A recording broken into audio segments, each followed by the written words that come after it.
আর হেমতাবাদে ভয়াবহ ঘটনা, স্কুটার সহ যুবকের জ্বলন্ত দেহ উদ্ধার। হেমতাবাদের ঘটনা, জ্বলন্ত খড়ের গাদায় দেহ উদ্ধার হয়েছে। ঠিক কি ঘটেছে আরো বিস্তারিত জানবো, মুক্তা রয়েছে আমার সঙ্গে, মুক্তার কাছ থেকে জানবো। মুক্তা, কিভাবে মৃত্যু হলো, কিভাবে দেহ উদ্ধার হলো, কি জানা যাচ্ছে এখনো পর্যন্ত?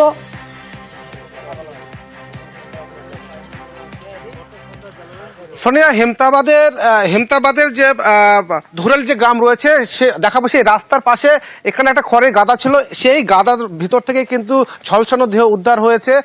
সকালবেলা যখন এখানকার স্থানীয় বাসিন্দারা প্রাতঃ ভ্রমণে করতে আসে, তখনই দেখতে পায় দুটি পা দেখা যাচ্ছে। তখনই কিন্তু পুলিশকে খবর দেওয়া হয় হেমতাবাদ থানায়। তারপর পুলিশ এসে কিন্তু সেই মৃতদেহ উদ্ধার করে। নাম জানা গিয়েছে, তার নাম বিট্টু খেত্রী, তার বাড়ি হেমতাবাদের বাঙ্গালবাড়িতে, কিন্তু তৃণমূল কর্মী বলে কিন্তু জানা যাচ্ছে। এই ঘটনায় এখানে কিন্তু টোটাল ক্রাইম সিন দিয়ে কিন্তু ঘিরে রাখা হয়েছে এবং পুলিশের